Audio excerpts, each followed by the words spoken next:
hozirgi paytda yangi chiqqan bir toifalar, bir Xudoni bular ham bir nimasi, sinovi. Musulmon ummati uchun bir sinov, bir balo. Biz Qur'onga ishonamiz va hadisga ishonmaymiz deydi. Chunki hadisda yolg'on aralashgan ehtimoli bor. Qur'ondan olamiz hammasini deydi. Qur'on Allohning kalomi deydi. Bu ularni oddiy narsada ham aqli noqis ekanligidan kelib chiqqan gap bu.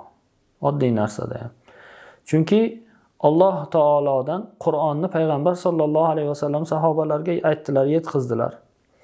Xo'p, xuddi shunday hadisni ham Rasululloh sollallohu alayhi vasallam o'zlarining so'zlari u hadisni ham sahobalarga yetkazdilar, to'g'rimi?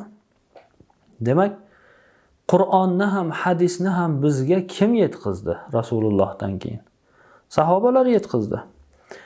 Nima uchun, nima sababdan sahobalardan kelgan Qur'onni qabul qilamiz, u sahobalardan yetib kelgan hadisni qabul qilmaskanmiz? Bu oddiy haqiqat bu.